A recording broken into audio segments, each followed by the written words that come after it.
Hello everyone, you could have wasted your time doing anything. Like, anything at all. You could have been doing anything at all. But you decided to waste it with me in my review of Resident Evil 3, the remake, which was released in 2020, the greatest year in the history of our species. And it's not at all ironic that a game about an epidemic and finding a vaccine for it was released in April of that year. Anyway, about the game itself, Resident Evil 3 has garnered some rather mixed reviews since its release, with some fans claiming it to be a fun and memorable entry to the franchise, while others, such as myself, think of it as an underwhelming game and a disappointment.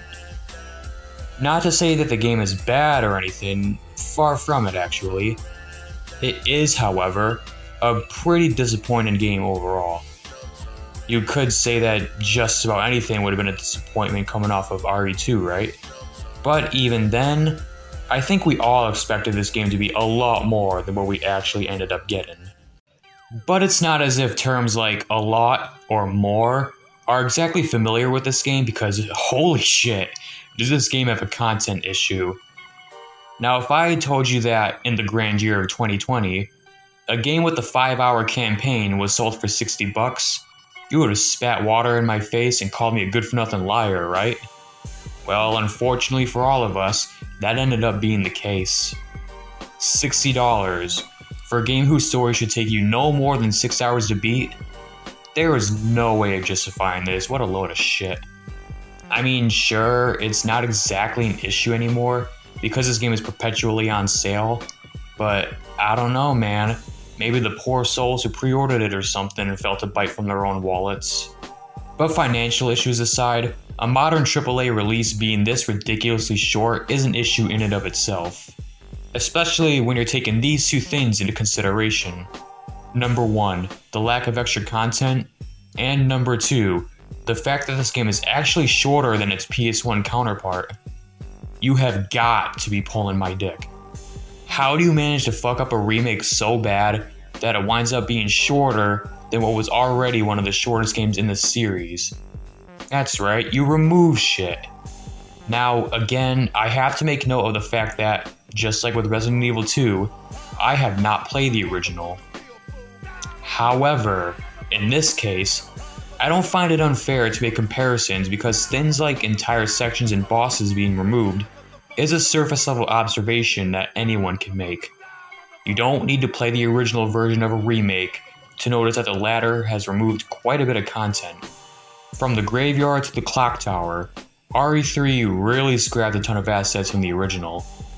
And yet, Capcom still decided to put a $60 price tag on a remake that was smaller than the original.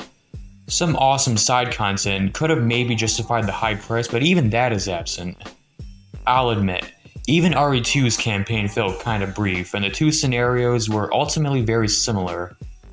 However, they did add a ton of bonus content that gave us some interesting what-if scenarios for some of the game's side characters. It was also free DLC that dropped not even a month after the game had come out. We didn't get anything like that for RE3, not even the fucking tofu scenario. I mean, it's got the shop, I guess. A good way of encouraging extra playthroughs, so you got that going for you, I guess. Yeah, I'm sorry, this game is simply just too damn short. It feels so incomplete, almost like an overpriced DLC for RE2. But, you know, perhaps the shit we actually ended up getting was good enough to have me overlook its stupidly brief story. After all, 5 hours can theoretically fit some seriously amazing shit in it, right? Right? Sorta? From what I can tell, Resident Evil 3 was the first game in the series to begin deviating from its survival horror foundation. So obviously, it makes sense that the remake of such a game follows suit.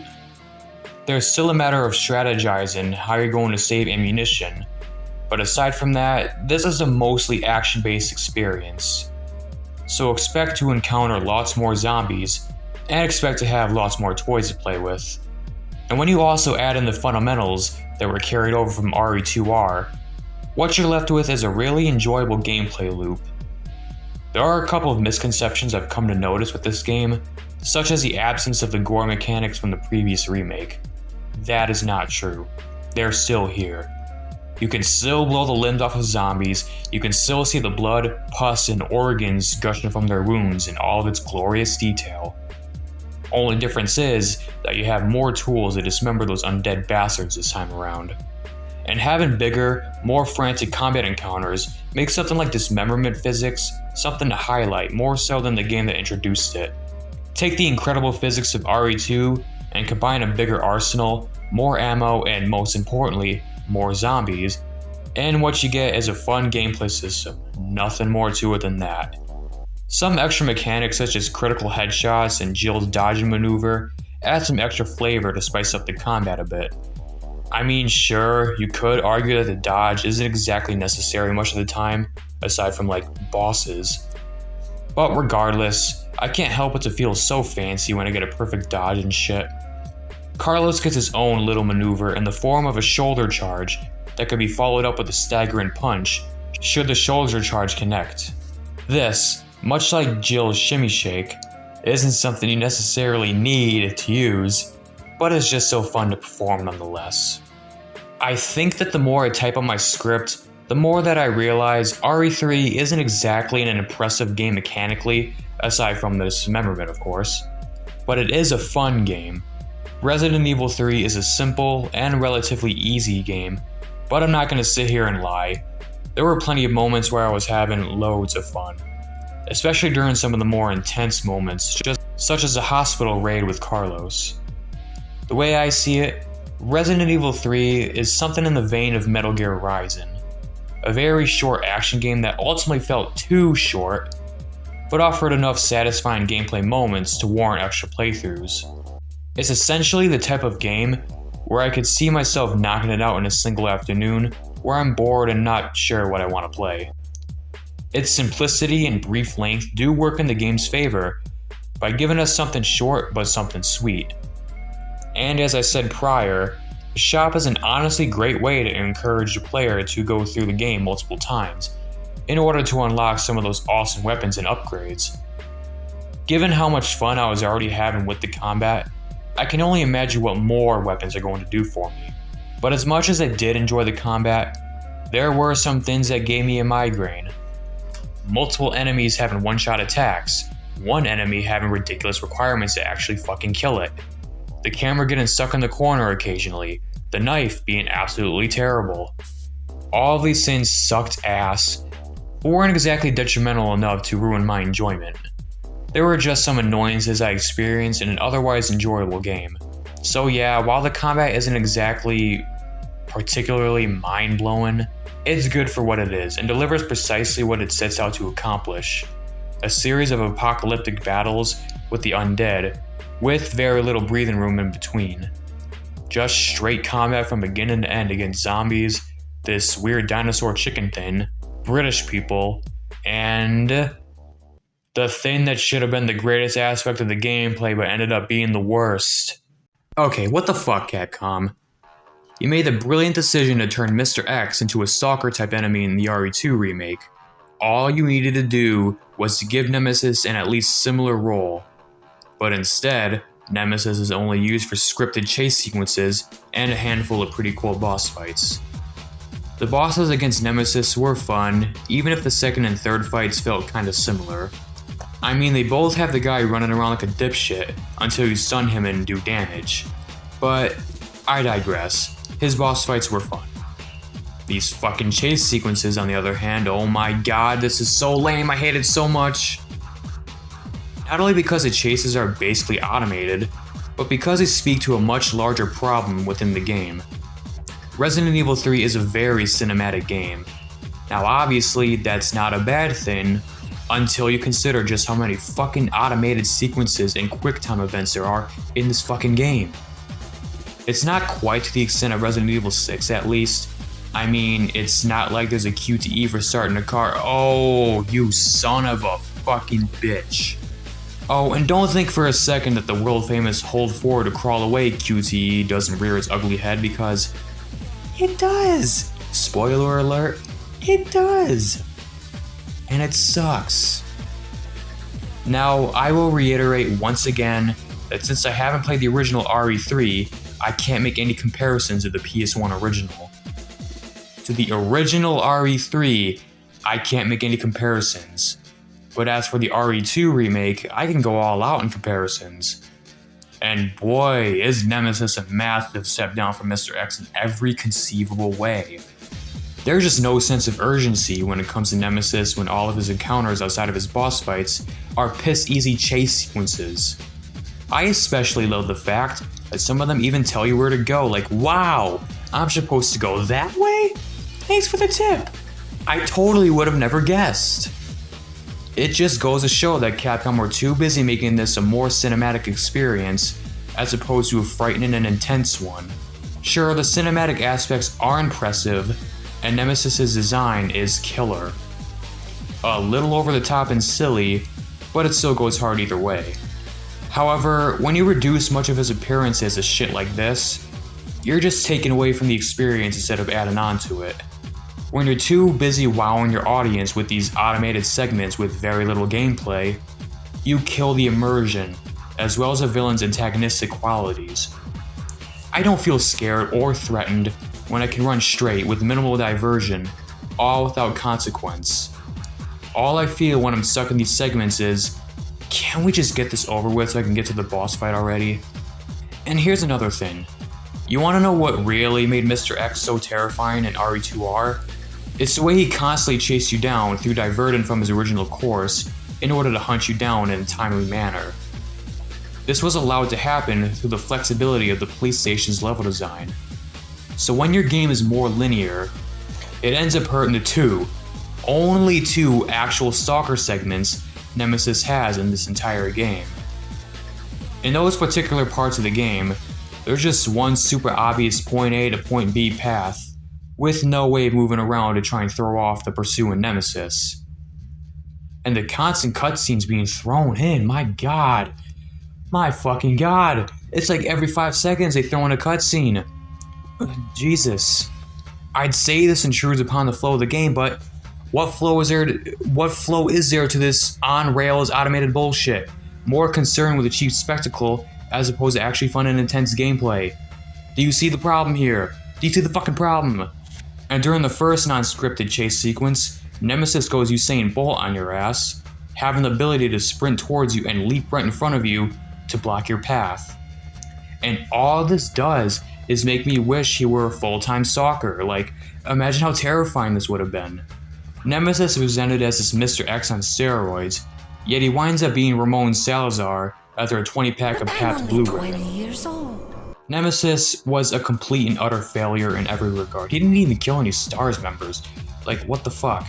I know he kills Brad in the original, but in this game, he don't do shit. He's just a big pussy.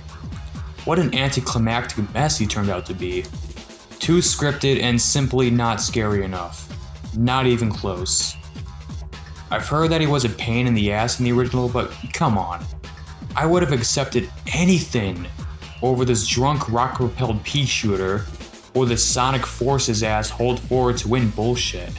Oh well. At least the gunplay and general gameplay of this game is good. At least it's got that going for it. Felt that, did you? How about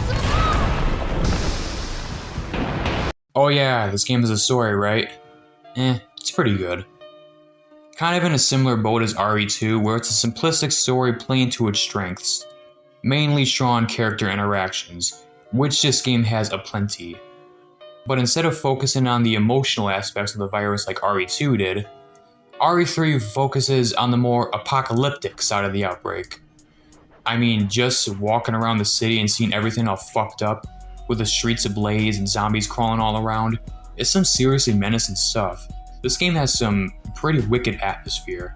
I love it. And if Nemesis didn't deliver any sense of urgency, the story did at least somewhat, with the need to find the vaccine before the city literally gets nuked. Which ended up happening anyway, because the vaccine sample was destroyed by Nikolai, a Russian dude who does bad guy things because he's a bad guy. Yeah, Nikolai isn't exactly the strongest antagonist I've ever seen, but some of his dialogue was pretty well written and performed, and of course, the Russian guy is named Nikolai. Like, Jesus, what a cliche. Anyway, this guy did a swell job and looked like a complete piece of shit. He's not the biggest piece of shit in the series. After all, he looks like SpongeBob when compared to like Chief Irons or Wesker. But I digress. He's an asshole, fuck him. Anyway, the real star of the show is Carlos and Jill. But mostly Carlos. Oh, and Tyrell. But mostly Carlos. If you want a prime example of a glow-up, well, look no further than the absolute jump in quality from his original design to his modern design. Goddamn. Now, I don't mean to thirst or anything, but it's Pride Month, so shut the fuck up. Anyway, we've seen a lot of dynamic duos throughout the Resident Evil franchise. Fuck, they appear in like every game, if you really think about it. We had Jill and Barry in the first, Claire and Sherry in the second, Leon and Ashley in the fourth, Chris and the worst AI of all time in the fifth. But despite this trope being so common in the franchise, this particular dynamic is definitely one of my favorites. Even with the absurdly short length of the game, the writers were still able to squeeze in some development between the two. And there's plenty of great dialogue to boot. Lots of playful little quips and jabs at each other's expense. It made for some pretty funny moments. But that's about all I can say about this game. Yeah, if this video winds up being shorter than all of my other ones so far, it's because this game doesn't offer much of anything. And what it does offer is an inconsistent mixed bag of good combat, writing, and set pieces, lumped in with too many segmented non-gameplay moments, and nowhere near the amount of content that justify its absurd $60 price. Resident Evil 3 Remake is a game that removes so much from the original that it winds up being shorter, whilst not offering enough to make the game anywhere near in the same ballpark as the other 3 remakes. Yeah, unfortunately, Resident Evil 3 is sort of this black sheep amongst the Resident Evil remakes. Kinda like how Final Fantasy VIII was the black sheep of the Final Fantasy Golden era. Ah, I see what I did there.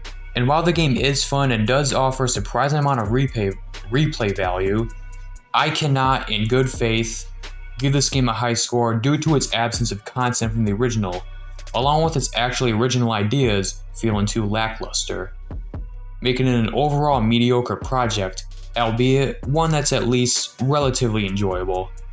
I'm feeling a solid 6 on Resident Evil 3 Remake. See you bitches later.